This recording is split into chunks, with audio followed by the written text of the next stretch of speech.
নমস্কার, কেমন আছেন সবাই? ডলিস ব্লগে আপনাদের সবাইকে স্বাগত জানাই। বড়দের জানাই প্রণাম আর ছোটদের অনেক ভালোবাসা জানিয়ে ভিডিওটা শুরু করলাম।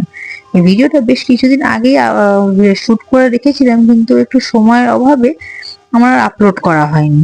তো আজকে সময় পেয়েছি, আপলোডটাই করে দিলাম। তা এখন বাজে 7টা, 7:30 মতো। দেখুন বাইরে কেমন রোদের তাপ, বুঝতে পারবেন যে মানে জানলার ভেতর থেকে মানে সেই রোদের তাপটা আসছে আর কি। তো আমি উঠে গেছি। আমার বর আর আমার ছেলে এখনো ঘুমাচ্ছে। কারণ আমার বরের একটু লেট হয়, যেহেতু ও এখন বাড়ি আসতে। আমাদের তো নিজস্ব দোকান আছে, আর আমার বরের মানে ওখানে আমার শ্বশুর বসে, শ্বশুরমশাই বসেন, কিন্তু আমার বরের নিজস্ব আলাদাও কাজ আছে। কিন্তু শ্বশুরমশাইকে এই সময় একটুখানি ছেলের জিনিসপত্রে মানে একটু হেল্প করে আর কি, দোকানের কাজে একটু হেল্প করে। ওই জন্য ওর আসতেও দেরি হচ্ছে। তো ঘুম থেকেও ঘুমাতে ঘুমাতেও দেরি হয়, আর উঠতেও এদিকে দেরি হয়ে যায়। তো আমি উঠে পড়েছি, প্রথমে এই ব্যালকনিতে যে জামা কাপড়গুলো মেলা ছিল ওগুলো টপ টপ করে গুছিয়ে নিই। কেন কি এই দিদি আসবে, একটা দিদি আমাদের আছেন যে আমাদের ঘরটা পরিষ্কার করেন আর কি।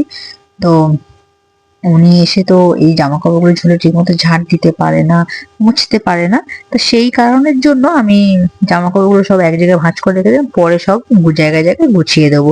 আর এদিকে তো আলমারি ফার্নিচার এগুলো একটু ডেলি যে মোছামুছি করি ওইগুলো করে নিচ্ছি। কেন সারাদিনের সংসার অন্য অন্য কাজে যখন ঢুকে যাই তখন আর এইসব কাজগুলো করা হয় না। তাই মোছামুছি করে নিয়ে রান্নাঘরে আসতে না আসতেই আমার একটা পার্সেল চলে এসেছে। পার্সেলটা কি বলুন তো, আসলে আমার একটা মাইক্রোফোন আমি একটা অর্ডার দিয়েছিলাম, তো সেটাই এসছে। তো এখন আর দেখার সময় নেই, ওটা থাকুক, পরে দেখবো। তো আগে এখানে আমি জলখাবারটা বানিয়ে নিই। আর আজকে রান্নার চাপও সেরকম একটা নেই, খুব হালকাই রান্না করব। একটু মাংস আমি ম্যারিনেট করে রেখে দিয়েছিলাম, তো সেটাই করবো। আর এখানে আমি এখন জলখাবার বানাচ্ছি, জলখাবার সেরকম কিছু না, একটু সবজি দিয়ে গোলা রুটি করে নেব। ওই একটু টমেটো, গাজর এইসব দিয়ে একটু গোলা রুটির মতো বানিয়ে নেবো। একটু মানে কড়া কড়া করে ভাজলে ভালোই লাগে খেতে। তো ওটাই এখন বানাচ্ছি। তাই যে এখন এদিকে বানাচ্ছি, বানিয়ে সব হটপটে রেখে দেবো। ওটা কিন্তু গরম গরম খেলে কিন্তু ক্রিস্পিও থাকে, ভালো লাগে খেতে। কিন্তু ওই আমার বর ছেলে যখন উঠবে, মোটামুটি ওদের উঠতে উঠতে 8টা 9টা বেজে যাবে, ততক্ষণ অত ক্রিস্পি থাকবে না। কিন্তু আমার তো একটা একটা করে করার মানে সময় নেই। তাই একেবারে করে হটপটে রেখে দিচ্ছি। আমার শাশুড়ি মাও এখন খেয়ে নেবেন, আমিও একটু খেয়ে নেবো। আর এদিকে বসিয়ে দিয়েছি চা, দুধ চা। আমার শাশুড়ি মা আবার লিকার চা খায়, তো ওনারটা খাওয়া হয়ে গেছে। এদিকে আমি চা বসিয়ে দিয়েছি, আর ওইদিকে আমি একটা একটা করে ওই গোলা রুটি গুলো করে নিই, করে নিয়ে চা দিয়ে খেয়ে নেবো। এটা হয়ে গেলে আর বিস্কিটের দরকার হয় না, এটা দিয়েই চা দিয়ে খেয়ে নিতে পারবো। তাই এদিকে সব বানিয়ে নিচ্ছি। এদিকে মাংসটা ম্যারিনেট করে রাখা আছে, চালটাও ভিজিয়ে দিয়েছি। এইদিকে আমার জল খাবার বানানো শেষ, সব মোছামুছি করে নিলাম। মোছামুছি করে নিয়ে এই যে এই কিছুটা মাংস আমি ম্যারিনেট করে রেখে দিয়েছি। আমার কিছুটা মাংস একটু আমি সন্ধ্যেবেলায় কিছু অন্য একটা আইটেম বানাবো বলে একটু ধুয়ে রেখে দিলাম। ধুয়ে রেখে ফ্রিজে ওটা রেখে দেবো, ওটা আমার আলাদা মাংস। এটা আমি ম্যারিনেট করে রেখে দিয়েছিলাম, যেটা সেটা আমি এখন কড়াই চাপিয়ে দিয়েছি। কড়াই চাপিয়ে দিয়ে একটু কষিয়ে নিই, যেহেতু আগে থেকে মশলা মাখানো ছিল। তো বেশি আর এখন কিছু এখানে মশলা দিলাম না, একেবারে সবকিছু দিয়েই দিয়েছিলাম। তেল দিয়ে গোটা গরম মশলা এসব ফোড়ন দিয়ে মাংসটা কষাতে দিয়ে দিয়েছি।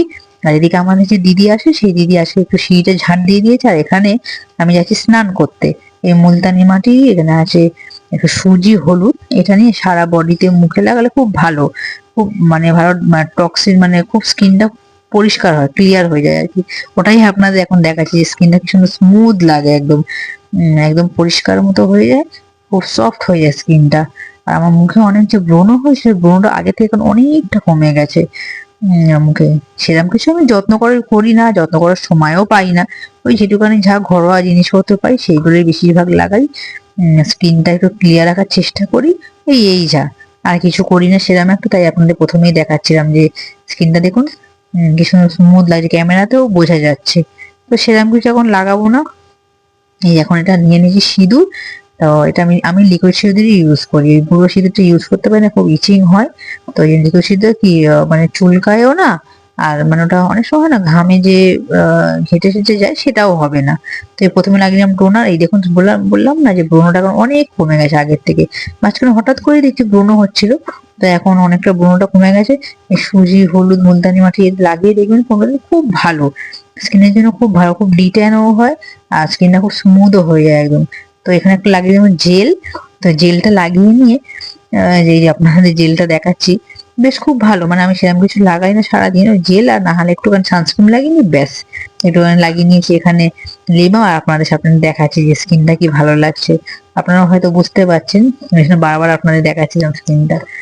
যাই হোক, আপনারা তো আমার ফ্যামিলি, আপনাদের সাথে সব কিছু তো শেয়ার করবোই, তাই আর কি। তাই আপনাদের দেখাচ্ছি, দেখুন স্কিনটা কি ভালো হয়ে গেছে। তো চলুন ভিডিওটা আজকে এখানেই শেষ করছি, ভালো লাগলে লাইক করবেন, শেয়ার করবেন, থ্যাংক ইউ।